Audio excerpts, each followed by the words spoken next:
Sindh high court ने निजी company से 53 करोड़ से जायद के बैंक फ्रॉड केस में मारूफ अदाकारा के शौहर मुलजिम आतिफ खान और दीगर मुलजिमान की दरख्वास्त जमानत मुस्तरद करते हुए समाअत 21 जुलाई तक के लिए मुलतवी कर दी। सिंध हाई कोर्ट में निजी कंपनी से 53 करोड़ से जायद के बैंक फ्रॉड केस में मारूफ अदाकारा के शौहर मुलजिम आतिफ खान और दीगर मुलजिमान की दरख्वास्त जमानत पर समाअत हुई। जूनियर वकील ने अदालत में इस्तदा की कि मरकजी मुलजिम आतिफ के सीनियर वकील मसरूफ हैं, समाअत मुलतवी की जाए।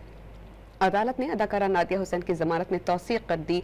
आतिफ खान जेल में हैं जबकि मुलजिम इम्तियाज और फैसल अहाता अदालत से फरार हैं।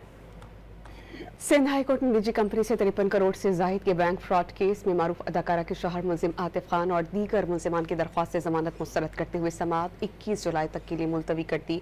सिंध हाई कोर्ट में निजी कंपनी से 53 करोड़ से जायद के बैंक फ्रॉड केस में मारूफ अदाकारा के शौहर मुलजिम आतिफ खान और दीगर मुलजिमान की दरख्वास्त जमानत पर समाअत हुई। जूनियर वकील ने अदालत में इस्तदा की कि मरकजी मुलजिम आतिफ के सीनियर वकील मसरूफ हैं, समाअत मुलतवी की जाए।